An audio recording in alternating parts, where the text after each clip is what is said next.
Here we go. This is the second workbook problem. Consider 3 Costco shoppers about to simultaneously pull on the same 18-kilogram shopping cart. As seen from above, the first shopper pulls with a force of 320 newtons, directed 270 degrees. The second shopper pulls on the cart with another force of about 150 newtons, directed at 180 degrees. We want to predict the force that a third shopper should apply to place the cart into static equilibrium. We want 3 shoppers pulling on the cart in different directions and have the cart remain at rest without accelerating. So to consider the solution to this problem, I'm going to start by drawing a little Freebody diagram. Condense the shopping cart to a point source of mass there at the center, and then every 2 squares will be 50 newtons in my scale. So there's 150, 200, there's 300 and a bit more, is about 320 newtons. And then that's at 270 degrees. And pulling to the left along the 180 degree axis is 200, so there's 150, maybe something like that. There we go. So what I'm looking for is some third force, such that the sum of all the 3 forces equals 0.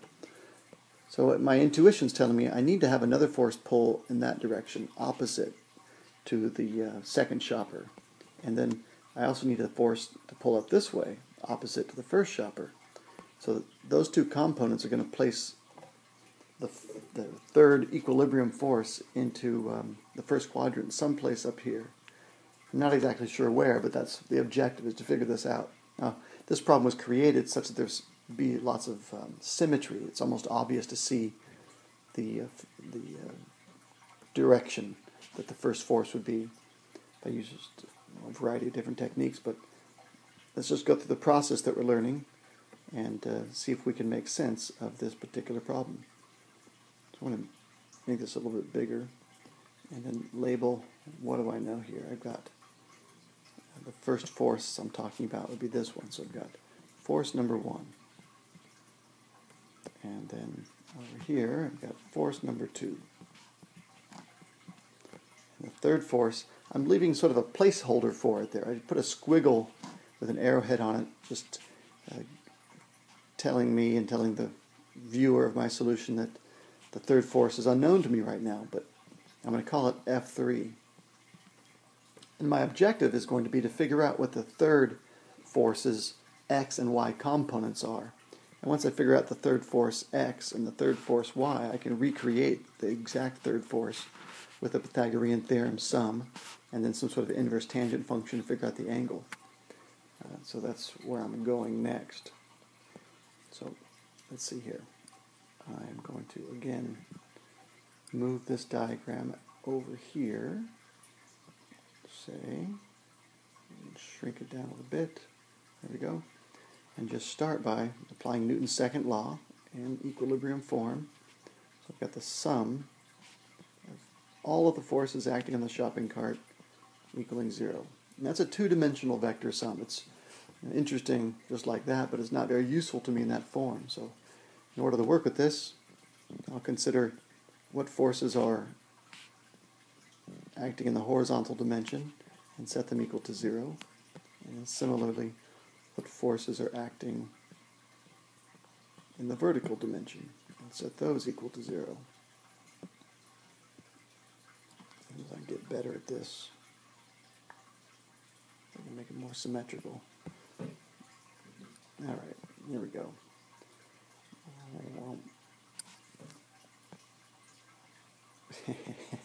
Alright, let's begin.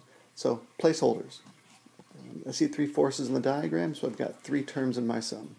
I've got F1 in the x dimension vector, plus F2 in the x dimension vector, plus a placeholder for F3 in the x dimension. And then looking at the Freebody diagram, I can see that F1 at 270 degrees doesn't have an x component. That part goes to 0. So the next step is to remove the vector notation on these 2 terms, well, at least on one of them, and write down F2x. I look at the diagram, I see it points to the left, so it's negative in direction. F2x is its magnitude. And I do not put the vector notation now because the negative sign shows the direction. Plus the third force in the x dimension. I'm leaving that vector notation there because I want the mathematics to tell me what direction and how much force is the result. Now there's no sines or cosines or decomposition of diagonal vectors that are necessary here, so this is a little bit tedious. But that this term right here represents the second force in this horizontal dimension. So it's negative, and I'm going to remove the subscript x and just put the entire force F2, its magnitude. If it was at a diagonal, I might use a cosine or a sine function to get the part of the diagonal force that was in the x dimension. But this one's perfectly horizontal, so it's just like that. Plus F3, leaving it as a vector, equals 0. And then at the end here, I see F3x vector has a direction that is positive and a magnitude that is equal to the 150 newtons of force number 2. So this thing here is the x component of F3. Now let's figure out what the y component is. So it's a similar process. I see 3 vectors in the Freebody diagram. So I'll just write each one down. F1 in the y dimension vector plus F2 in the y dimension vector plus a placeholder for F3 in the y dimension vector. Those 3 things add together to be 0. On the diagram itself, you can see that F1 is the only one of the vertical dimension. F2 doesn't have a vertical component. So I'm just going to put a 0 through that one. I have a placeholder for it. I show that it has been accounted for, but its y component value is 0. And now let's start. Next step is to remove the vector notation and indicate the direction with a positive or a negative sign. I'm going to put a minus sign because it points downward. F1y. So this combination of terms is this vector. Minus sign for the direction, the F1 sub y for its magnitude, plus the full vector F3y equals 0. The next step, if F1 was a diagonal vector and I needed a cosine or a sine to decompose the y component, I would do that now. But since it's not, I'm just going to take the opportunity to write in minus F1. The entire y component is the entire force, plus F3y equals 0. And that's still a vector here, because I want the math to tell me in this next step, the algebra is going to call out to me, the y component of F3 is positive in direction with a magnitude of F1 320 newtons. Alright, and I'm going to make a note of this. This is the y component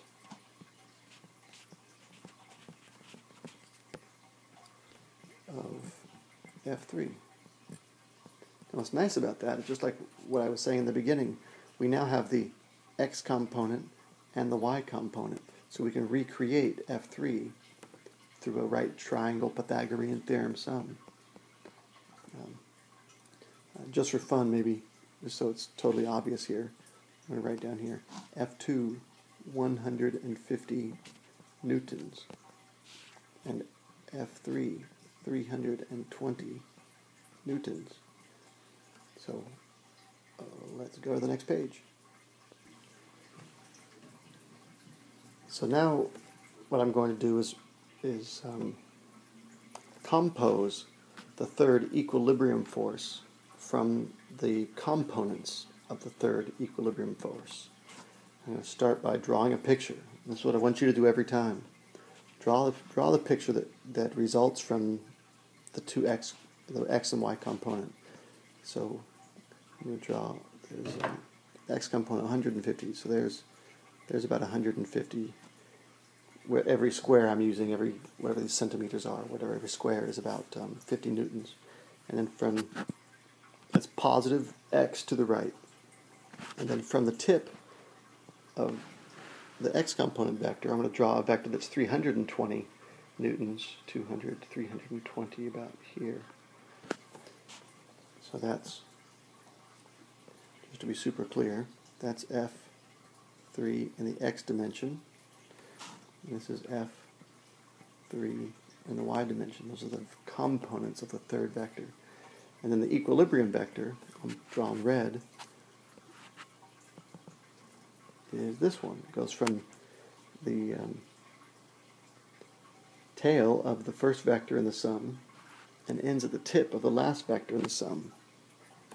So that red vector there is the length of the third vector, F3. There it is. And then I'm also curious about its magnitude and its direction, so I call this phi. So now the process is, let's figure out its length, and that comes from the Pythagorean theorem, where the length of F3 squared equals the length of F3x squared plus the length of F3y squared. Now each of these are, you don't have to write them like this, but formally what's going on is this vector, and this vector. That's a vector sum in a way. But when you square a vector, you lose information about its direction. So to be careful about it, you can go one step further and put absolute value signs around the vector itself. And this is absolutely not really necessary. I'm just having fun doing this. So this is what I should be doing is like this. I'm taking the square of the x component length, square of the y component length, and then adding together and saying it's equal to the square of the hypotenuse. But forget that. It's simply just to write. Whoa, now wait. Simply just to write this. There. If you don't write the vector hat on top of the symbol, then it just represents the magnitude of the vector. So there you go. Those three magnitudes have that little Pythagorean theorem relationship. So the overall length of F3 is equal to the square root of whatever F3x is squared plus whatever F3y is squared. And as a result, I'll take 150 squared, 320 squared, add them together and square root, and come up with 353 newtons. F3 is 353 newtons to three significant figures. All right, so that's the magnitude or the length of the vector.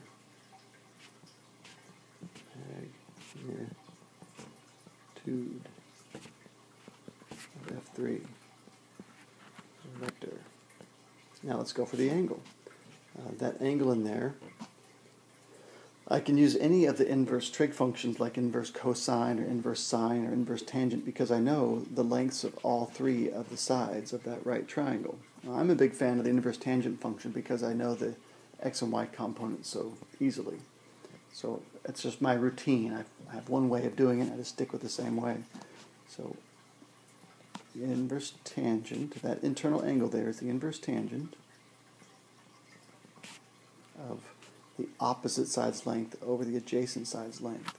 So here's where it's a little bit tricky. This is the first quadrant vector, so the ratio of f3y to f3x is going to be positive anyways.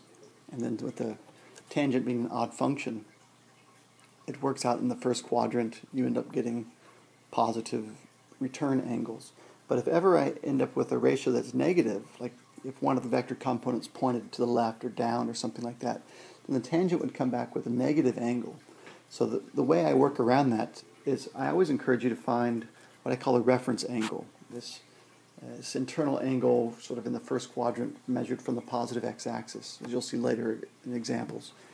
And then take the absolute value of whatever ratio comes in here and just get the amount of angular displacement that the vector has, and then orient the vector back to its original location in the diagram. So I'm not getting ahead of myself here, but I'm going to write down here F3y and F3x. And they're already positive anyway, so it's not a big deal. And calculate this, comes out to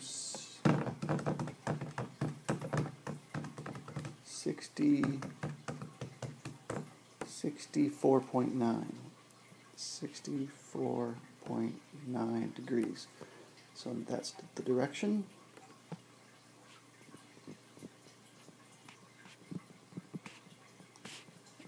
Of F3 vector. And to finish the whole thing off, I'm just going to write down the equilibrium force is a combination of its magnitude and direction together. So F3 vector equals 353 newtons at 64.9 degrees. And then a bold shape around this thing and describe briefly what it means. The equilibrium force. That's the force. If you were in Costco and you saw two people pulling on a shopping cart and you could somehow accurately estimate the angles and magnitudes of forces they were pulling with, you could solve this same type of problem and quickly calculate the magnitude and direction of a third force that you should apply to the shopping cart to maintain equilibrium in the shopping cart. You'd probably freak out the other shoppers and they'd let go of the cart and you could go in and shop away. All right, good luck. Try the same process in the workbook problem number 3. I think that's a problem with monster trucks doing a two-dimensional tug-of-war. And be careful, because in that problem I've switched up the directions of the forces. So you might end up with a resultant force, an equilibrium force that's not in the first quadrant. Do your best, and we'll talk about it in class. Good luck.